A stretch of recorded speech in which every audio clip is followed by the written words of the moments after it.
It's cable access TV up in Burlington, and my friend Willis is, I don't know how to describe Willis. He's just this outrageous, Local strange, Vermont kind local Vermont songwriter, singer kind of guy.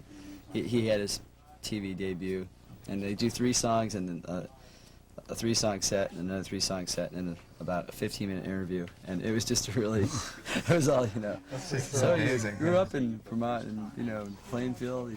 Yeah.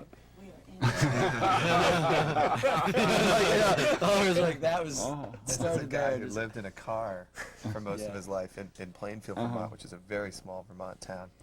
And he writes these songs about his life. So some of his songs are like, I don't like hitchhiking. And I don't like hitchhiking. And you drove by me and didn't pick me up. Someday I'll have a car and I'll drive by you. We all know what it feels like. But it's just, he just kind of starts with a theme and just it all just kind of comes off the top of his head. Incredible. And the other thing about him is that he doesn't know how to keep a beat.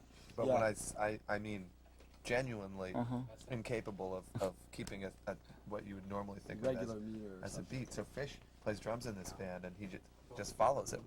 It's like, Sort of like you have to John Lee be ready Hooker for or it. something. So you're but just following the vocal, basically. just up and slowing down, speeding up. The whole song is always. It's a lot like sort of the way John Lee Hooker would add like a couple verses and then switch to the next chord, but times Even more 50. erratically, yeah. I mean, Dropping like 16 notes and little tiny. when he gets into it, it speeds up, and the whole band just speeds up with him. And he's so his whole neck and all his, he's like, kind of heavy metal. It's kind of it's heavy metal. wild in the jungle, you know. It's totally out of control. I always describe him as a person who carries like a stadium crowd around in his mind at all times. He say, well, play me that new tune you wrote. Well, so he's just, I mean, it's like he's on a huge stage. A porn star. Yeah. It's amazing. It's incredible. Hey, Paige. Yes. Can you step forward one Sure. step, please? Like that? J-Dub, is that better? How are we doing? Right there. Don't move your feet. Shan't. Oh, really? The shan't move. We're okay? We're good now, thanks. It's interesting watching that lower. Well, you can't see it probably from where you are, but it's in verse now. There's the whole lowers the whole group, but flipped. Flipped, yeah, which just I don't know something about that. With you sitting there and you sitting there. Okay, we're good, right? Okay. A lot of this is going to be, as you might suspect, people who don't know the band. Okay. So I might be asking some stuff that might seem like obvious or whatever. Sure. Three guys were engineers of various. That's right. Started off one Yeah. way back. Mhm. This is before bands and stuff. All bands. And another All bands. was starting off on the road as a philosopher. How'd you get sidetracked into music? Or maybe was music always there? That's a good question for you. Well, being actually, a lot of electrical engineers end up being bass players, in particular, or musicians, according to my my professor. But so it's not. But yeah, I think we were just walking through the dorm hallways and heard each other play, and hooked up that kind of way. And for me, though, I've got to say that I was an electrical engineering student, and it was a really good juxtaposition to have lots of tests and stuff that I couldn't even fathom, and then unwind by going to band practice and having long jam sessions. So they kind of complemented each other. We had an interesting moment when we first started. Mike was probably the most serious engineering student. Phish was attempting to be one, but The least serious. at least serious. But we played a show at Goddard College in a round. There was a cafeteria that had sort of a spire on the side, and so the base of it was circular and probably, I don't know, 8 or 10 feet in diameter. 12 feet around, something like that. And so we played in there, and there was one person that came to see this show, standing in front of us, and somewhere in the middle of the set, we were improvising, and Mike started to have almost a spiritual or religious awakening. So we were all watching him, and he started to sort of vibrate up and down, and was playing one note. He'd kind of simplified all the music down to one note, and eventually, after about an hour of this, put down his bass and ran into the woods. We followed him into the woods, and he started talking about how he was ready to give up his car. And I wasn't even going to come back from the woods, actually. you didn't. We had to talk. I really didn't want to. We had to talk him out of the woods. A few more days and it would be semiconductor physics or quantum mechanics. And then you wrote that song about engineers. Oh, right. Remember, right, engineers? I can't remember. They don't care where the missiles go.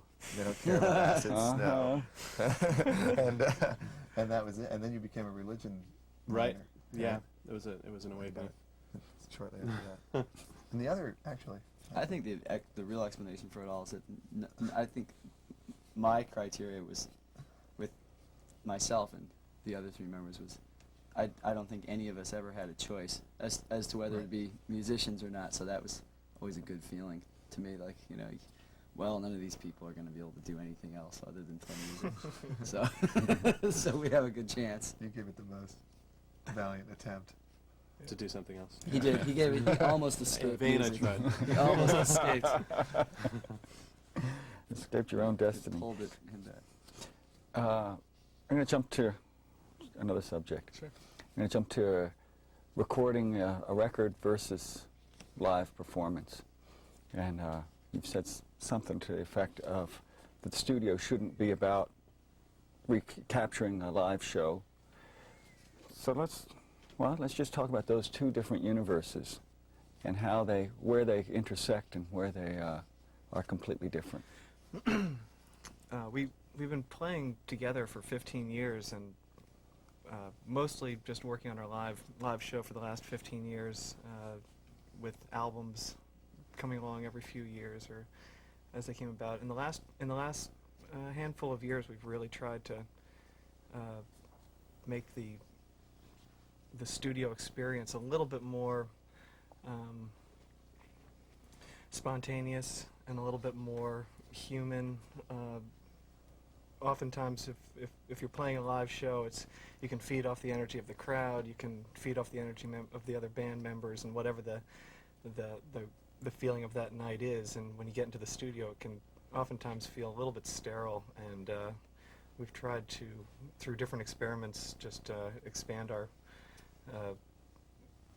it as a place to experiment in different ways. Especially this last album, we started out by recording a number of different jam sessions and going and recording for 4 days at a time, just improvising and finding little bits that worked and really seemed to be connecting, and say, okay, let's start with this for a basis of a song. And How little? Would it be like a it could be- 4-bar it could be section or as just little as 8 4 bars? bars and as long as maybe 4 minutes that would be used in total. Which could be extracted from an hour-long jam, maybe. Yeah. And then where you kind of cut Cut and mentally cut and paste and Yeah. go, hey, that could be the start of the song. Take this one from a this couple other. of songs, surprisingly enough, and this might just be from playing together for many years, seem to take on a natural song structure. And there are songs on the new album. There's one called Roguet that we spontaneously had sort of an A section, a B section, back to the chorus.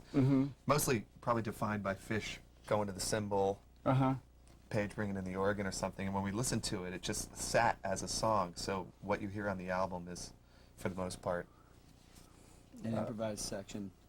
Yeah. It started off as but it kind of had a song structure. took on to its own form, which was interesting. And some of the stuff we would edit together, but a lot of the tunes on the new album. There was another experience we had this time that was a change for us, where we recorded the album in different settings.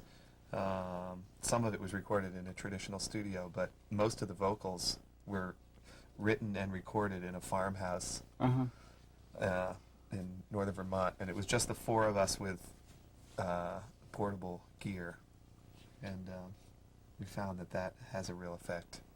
Do you ever do studio things with and think, when this is never going to be performed live? This is only a... Well, that was This is the only idea something- behind this new album. I don't think we knew we were making an album. So, and we usually get over analytical when we And are making an album. Yeah, we had so- no goals in mind, just to experiment. And generally, I was sort of seeing like albums as like a painting with sound. You know, it's Mhm. like this, it's like a canvas. It's a permanent thing, and it's its own, you know, entity kind of.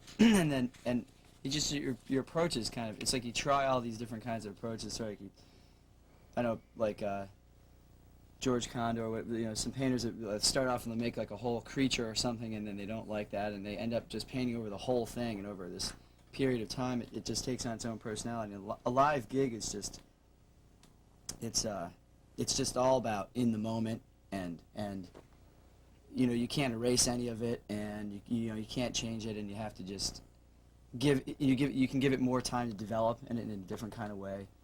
I actually, the longer we've gone on, the more and more I see the album world and the live world as more and more completely separate entities. Mhm. They're not. You know, it used to be trying to get what you do live onto record, or trying to do what you do on record and into the live thing, and then over time it's like, oh, okay, yeah, we shouldn't even try to do that at all. Don't even try to cross those worlds. Is this more like a, is it more like a jazz, the way a jazz musician would think, where they'll use themes from Yeah, something that yeah. they've recorded, or Right. and then it just goes on from Yeah, there. Right. Yeah. But Or it we is- sometimes we'll just come up with new themes by jamming between songs or extending a part of a song. Uh-huh. We like to try to leave a lot of room for spontaneity in the live show. How's that going to work on TV? Well, that's like we were just talking about. Yeah. As long as the actually. camera people improvise too. Then Everyone, the Everyone. caterers, we expect them to be improvising. Turkey, no ham. strawberry clam caramel. Yeah. Mixing Strawberry exotic clam drinks with caramel. tomato juice and grapefruit juice, cream. When you went in the studio on the last record, you went in with, so it says, a book of poems and writings by Tom Marshall. Yes. So did you know that you were going to use a lot of that for source material for lyrics, or was that was intentional? Yes. But but you didn't know what music was going to, or what was going to be lyrics, pulled. and Yeah. there was the Right. book of lyrics we had was, you know, a couple hundred pages thick of just everything he's written for the last 10 years Gee. or whatever. So we just sort of, Yes. we would have, what would happen is we would have these little bits of jams that we liked, Mhm. and we would just pull one. We'd say, okay, let's listen to this bit, and someone would be looking through the book and they'd say, oh, this will go over that. Uh-huh.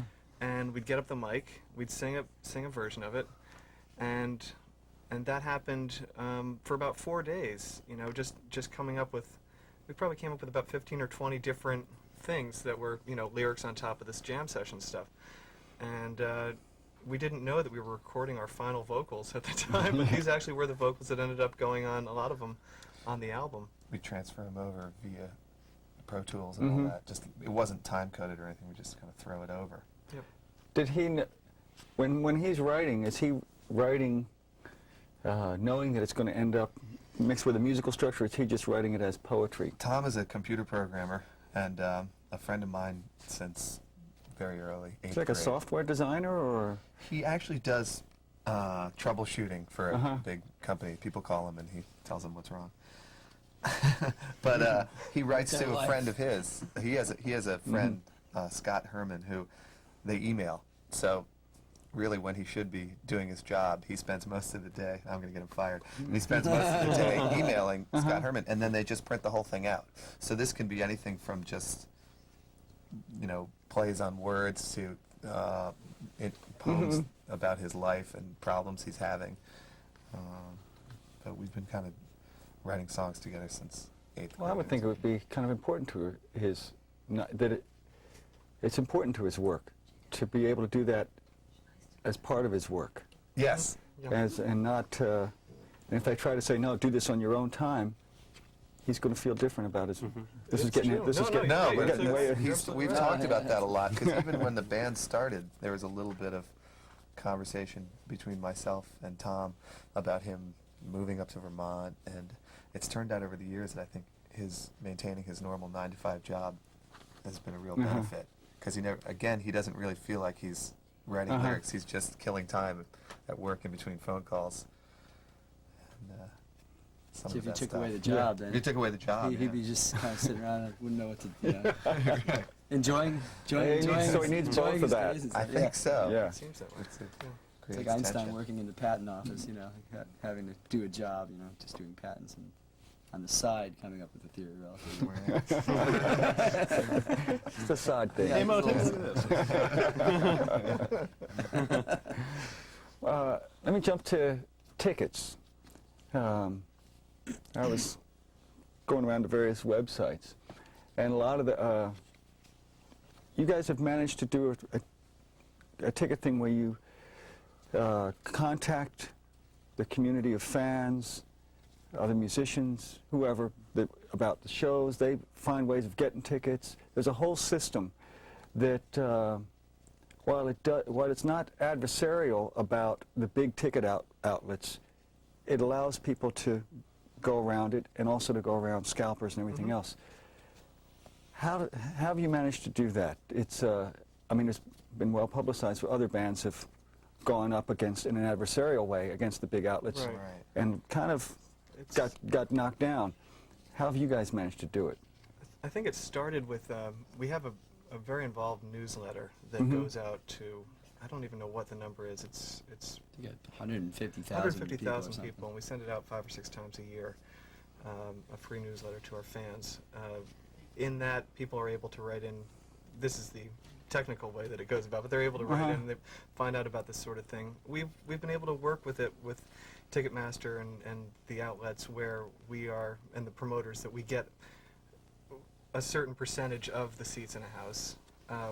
We're given them, then we're allowed to release them through our own way, which is nice, because if people don't want to pay that surcharge, they're able to get it through us, and get it through the mail order. And if some people go on tour with us, they can buy an entire, of however many shows they want to go to at one time.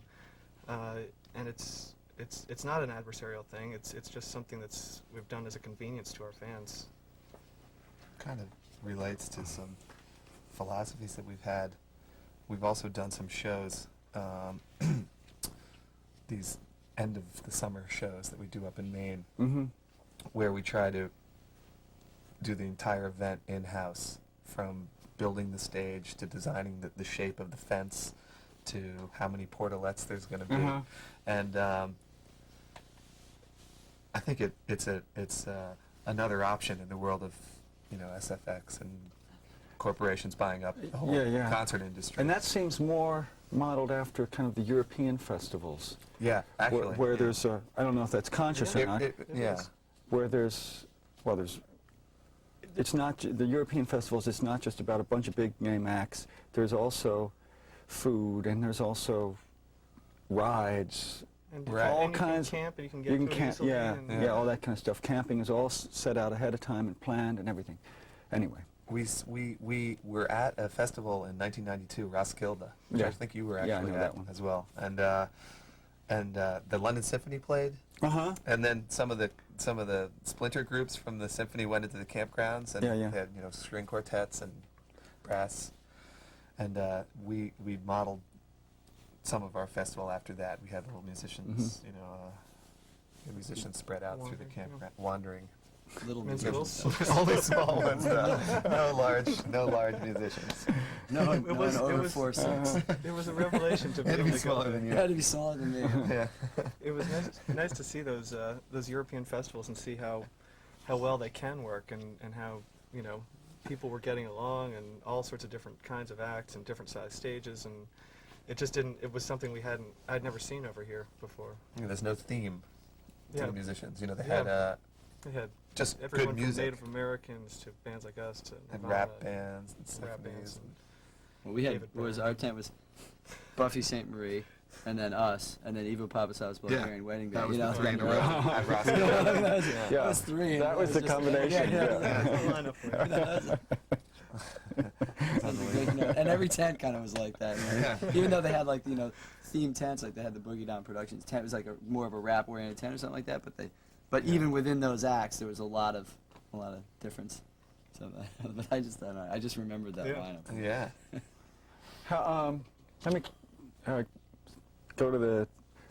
Let me go to the taping policy. Your taping policy. which some people will be familiar with.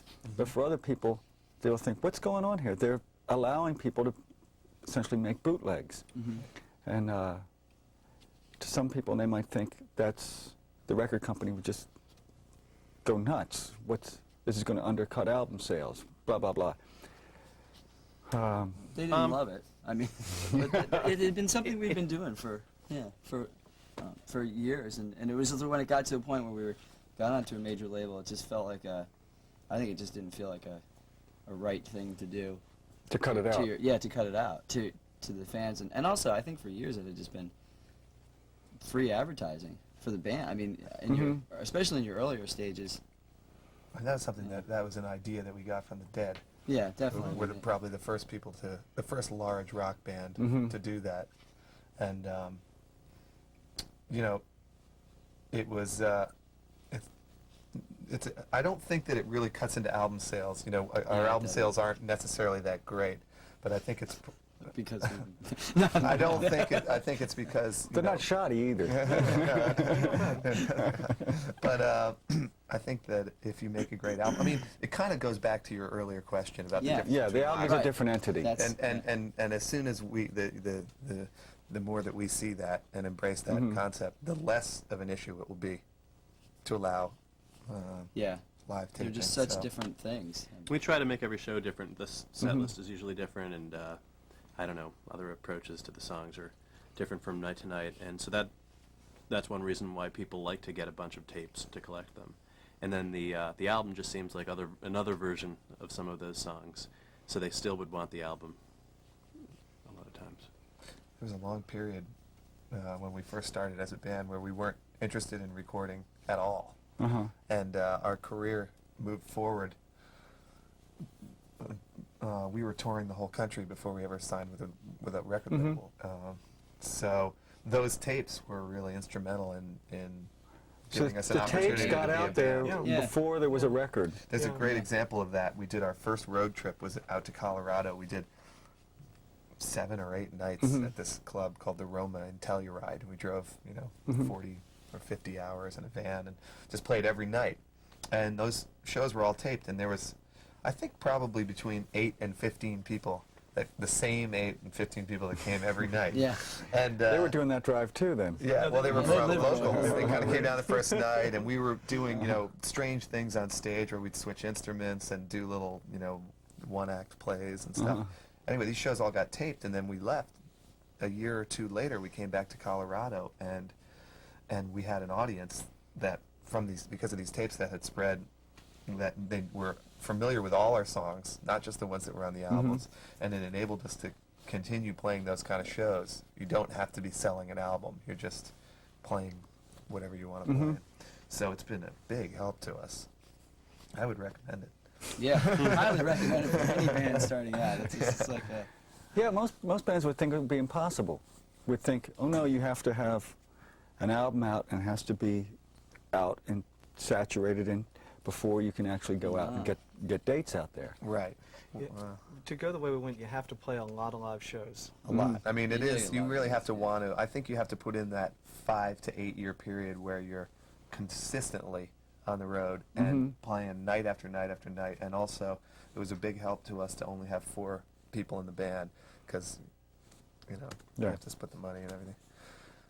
That's true. Well, I mean, I know people like Viper has, who are like, They like struggling with that. If you have 10 or 12 people in your Yeah, band, yeah, I mean, yeah. where are you going to, you got to buy hotel rooms. And if we were going to Plymouth Voyager, Phish's Plymouth Voyager. And we were young enough, too, where we didn't mind sleeping on floors for the Yeah, first you years. And can those Yeah. sorts of I things. still don't mind sleeping on floors. It's good for the back. It's good for the back. Oh yeah. Yeah, I never got spoiled. Speaking of stage stuff, what's with the trampolines? Those are all those kinds of things were. Our antics. And the rubber they're just- chickens. They're just like I do. the life that you live, the rubber chicken. Yeah, they're just like these ideas or jokes that came up in band practice. Like, wouldn't it be funny if? And then a handful of those actually end up. Someone say, "Oh, wouldn't it be funny if we had?" Or well, the trampolines weren't we just driving by some lawn sale or something. Yeah, and, something like that. Let's grab these trampolines. For, you know, Were they little Yeah, mini yeah, ones? they're little mini They're mini trams. trams. We had slippy slides for a while too. Yeah, Little you easy saw those on gliders, you TV. know. They were like, that looks really cool. And Yeah. You know, and there's this, with the song "It's Ice," and wouldn't it be It's funny nice. if, and some of those, someone will actually end up going and buying the thing, the trampoline or the slick and slider, or you just see it at a lawn sale or some, Yeah. they just get, get incorporated, I and saw some it. actually stick. Did you ever see Devo? Yeah. You know, they used to walk on the Oh, treadmills. yeah. That's a great one. Yeah, great idea. It's all taken from Devo. You exposed our one truth. Yeah. Okay, I got to ask about the Halloween concerts, of course. Oh, good. I think, I'll make a little summary. I think one of your Halloween concerts some years back, you decided to surprise the fans, and you did the Beatles' White Album, I think, top to bottom. Yep. And they apparently, no one knew, well, I'm sure some people knew, but most of the audience didn't know this was coming. They didn't, No, yeah, we kept it pretty good. yeah. secret. But of course, the next year they were expecting something like that. And I Right. think next year you did the Quadrophenia record. Mhm. And then you did a record that I was involved with, which was kind of a surprise for me, too. And it's kind of ambitious, and it's, what made you decide to do that? We did a show in somewhere down south about a year before that first Halloween Mhm. show, and because we have this habit of mixing up the set lists, we thought it would be kind of a shock to play our own album, which was Hoist, was Mhm. the album, exactly as it. Normally we improvise Yeah, and yeah. everything. It So was shocking. for It one is set, I really- thought it was the most shocking thing we could do. People So would we, just- Actually play the album Yeah. in its entirety. so we played the whole album top to bottom exactly as it lay on plastic. And afterwards, we were talking to some fans, and we were jokingly boasting, "Oh, we'll Mhm. play any album ever recorded." And that gave us the idea that the next Halloween, well, let's do that as a musical costume.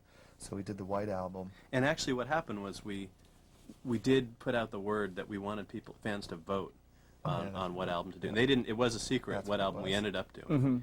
But it was their vote from some letters so it was a challenge. The first 2 years were votes. That was what it was.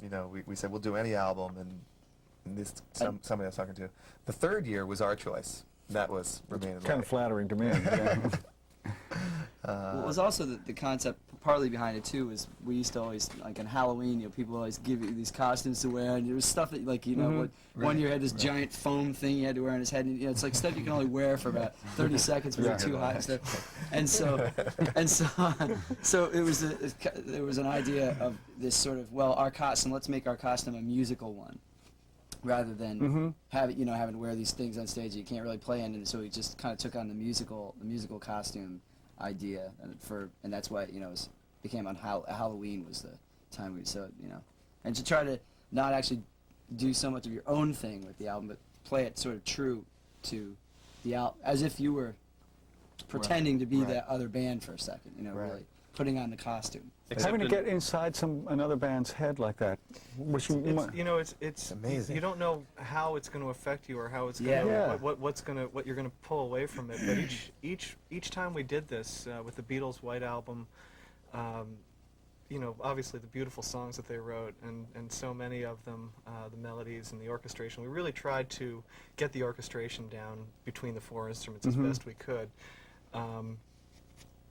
And the next year we did the Who album, and it was sort of playing we're in Rosemont Horizon in Chicago, which is a big arena, and sort of playing a Who album in an arena, it gives you a sense of, oh man, Yeah. these guys really. they were really writing. handle They were writing an for this arena rock. venue. Yeah, exactly. And then when we did Remain in Light, it may have had, in some ways, the biggest effect on us, because I think we really learned the grooves. We really tried to get inside the grooves that were on the album, and I know for me personally, I took so much away from that, and the sort of groove-oriented playing that we've done in the last few years. Repetition, pulling things out, putting it back, all that sort of thing. A lot of it was from learning that. You had to at least bring in a percussion player for that We one. did. Yeah, we did. Yeah, yeah. We Yeah, did. friend of, Interesting. Carl- It got everyone in the band singing more Yeah, as well yeah, because yeah. of the vocal layering. Yeah, Yep. for me, I Um, never had, as a drummer, just really never had much of a singing role. And after doing that album, I became eager, actually, to sing more and realized that it wasn't something that was impossible for me to do. It's like vocals as percussion Yeah, instrument yeah. Yeah. became something that I think you can hear on this new album and all the groove stuff. But you know, other weird things jump out at you. Like when we did the White Album, when you really learn every song, the stylistic differences between the songs that John Lennon was writing and the songs that Paul McCartney were writing become crystal clear. Yeah. It becomes a study, you know, a meditation. Yeah, yeah. But we're Yeah. listening to the album a lot during the fall before Halloween and practicing it and like you said, getting in the heads of the people who made it without knowing them necessarily. Right. And so we come away with a lot, with, you know. We spent a year in your head. Sorry about that. Thank you. Thank you. No, get up! Turn out the light when you go in. We Close actually, the door. we all slept in the big suit. You know, And how do you play a vacuum cleaner? Oh, you just turn it on and put it up to your face, and it does all the work. It does the Sounds sucking. The nice dangerous. thing That about vacuum cleaners sounds is really it's- dangerous. it's modern. Actually. Yeah. It does all the work. You don't Don't have try to do this at anything. home, kids. Yeah, It's you not can. hygienic either since he I've- uses it to clean his house. Yeah, it's a multi-purpose thing. No, but you just kind of put it up there and let it kind of grab your face, and then change the size of the hole or shape of the hole of your mouth. Embouchure. Yeah, your embouchure, exactly. And you do end up with an embouchure in the end. It's like all the blood gets pulled to this side of your face. It's really, you definitely injure yourself. It's kind of, you can only do it back for when so you were long. doing it, where you're starting to look like sort of the inverse Dizzy Gillespie.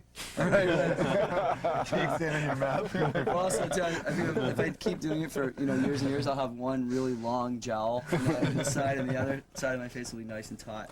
Kind of like that Dick Tracy character. Okay, we're gonna wrap it up. Yeah? Yeah. Okay. Hear 'em to sound. Let me ask just One more. one more. I Sorry. just wanted to ask Go ahead. about, there was a band on the other day, a singer named Steve Earle, and he came on with Del McCoury Band. Oh yeah.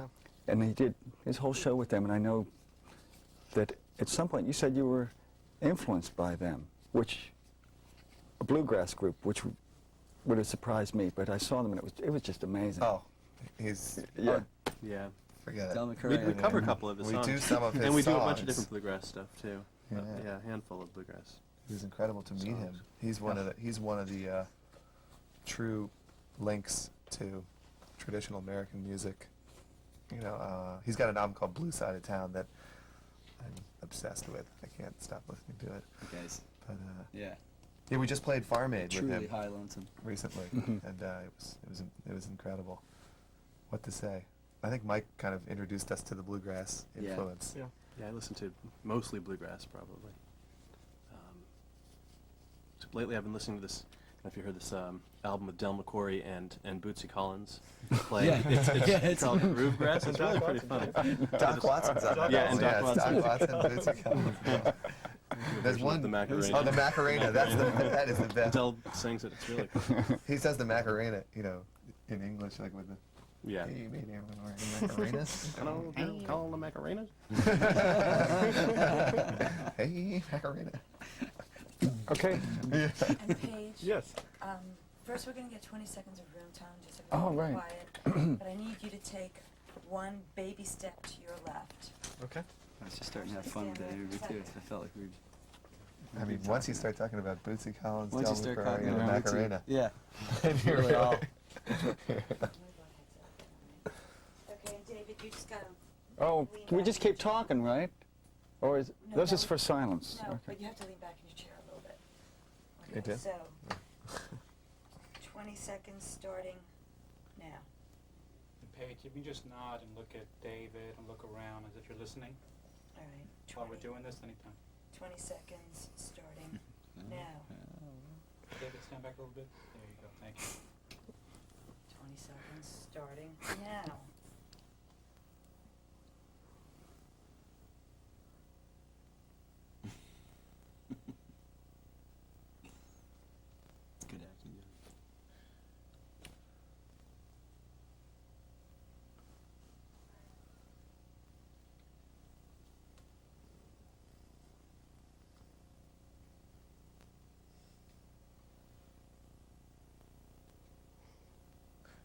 okay for tone. See if JW needs any. What is that for? Room tone, yes. Oh, I see. When we end, Well, we're making a compilation of just silence. Oh. Yeah, different bands perform silence. Yeah. Oh, that's now explains this. I think it was actually 2 minutes and 34 seconds or something. 200 measures. Okay. Carolina, why don't you come join us? Will we do more now? No, she's going to take some stills. Oh, great. Caroline? Just need you to look at David. And I think that's it. We're doing a little bit more cutaways. Oh, yeah? Sorry, Caroline. Stand by. We're still rolling, and Phish, if you can look at So the- when Del McCurry and Steve Earle were on, As if you're they listening. They came in for sound check. You've probably seen them before plenty of times, but anyway, I was just amazed. They plunked down one mic, Yeah. and they go, "That's it, we're ready." That's the old style. That's the Yeah, way. yeah. It's old school. Yeah, and he Yeah. said they'd gone through a whole period of having monitors, having, Yeah, the whole thing. everything mic'd up, and it was like they started building this thing that they couldn't stop once they Right, started having right, monitors and everything, and they thought, no, we'll go Yeah. back to the old way of doing it. We did a thing about 2 or 3 years ago where we had a bluegrass banjo player that Coach, bluegrass coach, come out. come on the tour with us, and we did 3 or 4 songs with myself playing fiddle and we were playing mandolin and Paige playing upright bass. There's a whole choreography. Yeah, with one Yes, thing, it's the there's dance. dance. The dance they call Yeah. it, and you Wow. walk up. What's and- interesting is that because of that dance is sort of why in bluegrass there's like that extra measure before they sing the Oh, right. chorus. Yeah. Because they have to It get allows the guy to get in. And that's, Yeah. it's like that's what determined that it's such a bluegrass thing. You think, well, that's such a cool thing they do in that music, but the reason is because they're always like, Yeah. You guys got to step up. And there's Right, it sounds just different.